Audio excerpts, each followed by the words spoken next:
एक बूढ़ा व्यक्ति अपने से कम उम्र की लड़की के खेत में अपना गन्ना निचोड़ने के लिए बहुत ही ज्यादा तड़प रहा था। वो लड़की की खूबसूरती और मासूमियत को देखकर उस पर फिदा हो गया। दोस्तों, कहानी बहुत ही दिलचस्प है। कहानी एंजॉय करने के लिए अंत तक बने रहे और हमारे चैनल पर नए आए हैं तो चैनल को सब्सक्राइब कर ले। कहानी अच्छी लगे तो लाइक और कमेंट करें। राजवीर सिंह एक 58 साल का सम्मानित बिजनेसमैन अपनी सादगी और दरियादिली के लिए जाना जाता था। उम्र के इस पड़ाव पर आकर उसे जिंदगी में कुछ और पाने की चाह नहीं थी, लेकिन किस्मत ने उसके लिए कुछ और ही सोच रखा था। उसकी मुलाकात एक 23 साल की लड़की सानिया से हुई, जो उसकी कंपनी में इंटर्न के तौर पर आई थी। सानिया की मासूमियत, चुलबुला अंदाज और जिंदगी को खुलकर जीने की आदत राजवीर को अंदर तक छू गई। वो न चाहते हुए भी उसकी हंसी, उसकी बातें और उसकी मासूम हरकतों में उलझता चला गया। उम्र का फासला बहुत बड़ा था, लेकिन दिल पर किसी का बस नहीं चलता। राजवीर खुद को समझाने की कोशिश करता कि ये सिर्फ एक स्नेह है, एक बुजुर्ग का स्नेह जो एक जवान लड़की के प्रति है। लेकिन जब भी सानिया उसके करीब आती, उसके दिल की धड़कनें तेज हो जाती। दूसरी ओर सानिया भी राजवीर की समझदारी और गरिमामयी शख्सियत से प्रभावित थी। लेकिन समाज कहाँ इतनी आसानी से किसी को अपनी खुशियों का हकदार मानता है। जब लोग दोनों को एक साथ देखते तो फुसफुसाहटें होने लगती। कुछ लोग तो सीधे ही कह देते, ये लड़की आपकी पोती जैसी है राजवीर जी। और ये सुनकर राजवीर बस मुस्कुरा देता, लेकिन अंदर ही अंदर दर्द महसूस करता। सानिया की मासूमियत और चुलबुला अंदाज उसके आसपास हर किसी को अपनी ओर खींच लेता था, लेकिन इस खूबसूरती पर बुरी नजरें भी थीं।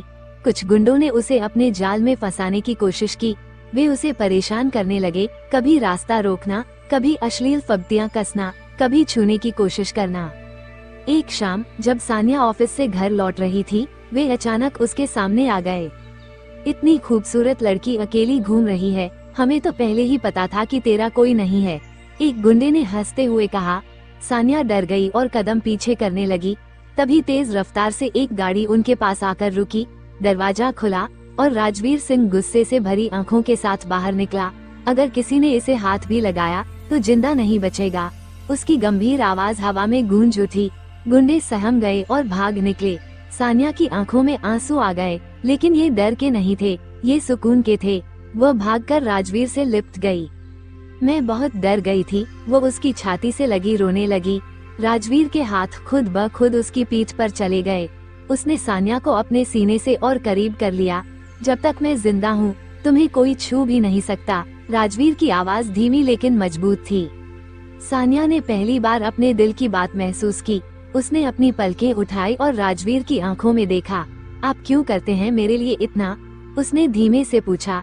राजवीर एक पल को चुप रहा, लेकिन फिर उसके चेहरे को हल्के से छूते हुए बोला, शायद इसलिए कि मैं तुम्हें खोना नहीं चाहता।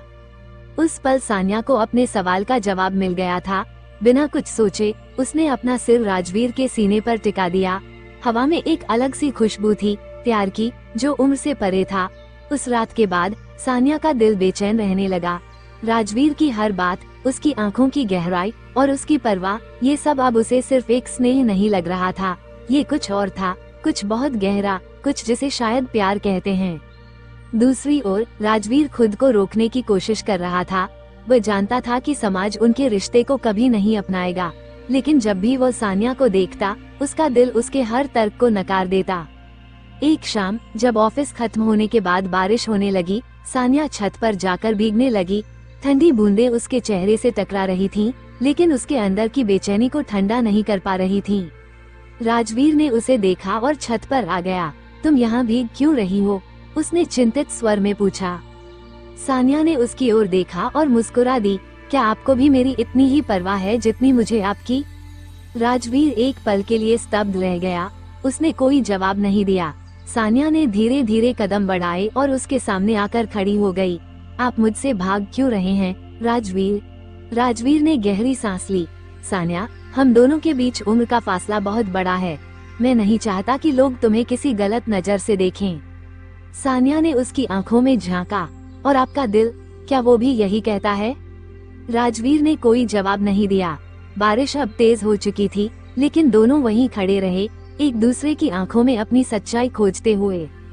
सानिया ने धीरे से अपना हाथ उसके चेहरे पर रखा।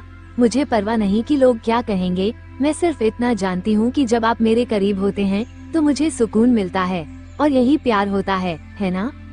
राजवीर की आंखें नम हो गईं। उसने अपना हाथ बढ़ाया और सान्या की हथेली को थाम लिया। हाँ, शायद यही प्यार है। इसके बाद राजवीर ने खुद को रोकना बंद कर दिया। उसने महसूस किया कि प्यार उम्र का मोहताज नहीं होता। जब सच्चे दिल आपस में जुड़ते हैं तो कोई भी दीवार उन्हें रोक नहीं सकती। उस रात के बाद राजवीर और सान्या के बीच सब कुछ बदल गया। वे दोनों एक दूसरे के लिए अपने जज्बात को अब और झुठला नहीं सकते थे। लेकिन प्यार कब आसान रहा है? जब ये बात लोगों को पता चली तो सबसे पहले राजवीर के करीबी दोस्त और परिवार वाले उसके खिलाफ खड़े हो गए। तुम्हें हो क्या गया है राजवीर? उसके छोटे भाई ने गुस्से में कहा। लोग पहले ही तरह तरह की बातें कर रहे हैं, इस उम्र में तुम्हें क्या सूझा? राजवीर चुपचाप सुनता रहा। उसने नजरें झुका ली क्योंकि उसे अपने परिवार की चिंता थी। लेकिन जब उसने देखा कि सान्या की आंखों में आंसू हैं, तो उसका दिल तड़प उठा। दूसरी ओर सान्या के माता पिता ने भी इस रिश्ते को नामंजूर कर दिया। तुम्हारी पूरी जिंदगी पड़ी है सान्या, उसकी माँ ने कहा। तुम एक ऐसे इंसान से क्यों बंधना चाहती हो जो उम्र में तुमसे दोगुना बड़ा है? सान्या ने अपनी माँ का हाथ थामा और नर्म आवाज में कहा, माँ, प्यार उम्र देखकर नहीं होता, एहसास देखकर होता है। मुझे उनके साथ सुकून मिलता है और यही मेरे लिए सबसे जरूरी है। हर तरफ से नकारे जाने के बावजूद सान्या और राजवीर ने एक दूसरे का साथ नहीं छोड़ा। वे हर मुश्किल का सामना साथ करने को तैयार थे। एक दिन जब राजवीर अपने ऑफिस में था, सान्या अचानक वहाँ आई। उसकी आंखों में एक अजीब सी चमक थी। मैंने फैसला कर लिया है, उसने दृढ़ता से कहा। किस बात का? राजवीर ने चौंकते हुए पूछा। हम शादी करेंगे, बिना किसी की परवाह किए। मैं तुम्हें खोना नहीं चाहती राजवीर। राजवीर ने उसकी बात सुनी और पहली बार उसने सोचा कि अगर वो समाज की सुनता रहा तो शायद वो अपनी जिंदगी की सबसे खूबसूरत खुशी खो देगा। क्या तुम सच में इसके लिए तैयार हो? उसने धीरे से पूछा। अगर तुम मेरे साथ हो तो मैं किसी भी चीज के लिए तैयार हूँ, सान्या ने मुस्कुराते हुए कहा। उन्होंने किसी बड़े समारोह की जगह एक छोटे से मंदिर में शादी कर ली। कोई धूमधाम नहीं, कोई तामझाम नहीं, बस दो लोग जो एक दूसरे से बेइंतहा प्यार करते थे। जब सान्या ने मंगलसूत्र पहना और राजवीर ने उसकी मांग में सिंदूर भरा तो उसकी आंखों में आंसू थे, खुशी के आंसू। राजवीर ने उसके हाथ को कसकर थाम लिया, मानो वो कभी उसे जाने नहीं देगा। धीरे धीरे समय ने उनके रिश्ते को समाज में स्वीकार्यता दिलाई। परिवार वाले भी मान गए क्योंकि उन्होंने देखा कि यह सिर्फ एक जुनून नहीं बल्कि एक सच्चा रिश्ता था। सान्या और राजवीर ने एक मिसाल कायम की, ये साबित करते हुए कि प्यार सिर्फ एहसासों का नाम है, उम्र का नहीं। मिलते हैं अगली कहानी के साथ, तब तक के लिए नमस्कार।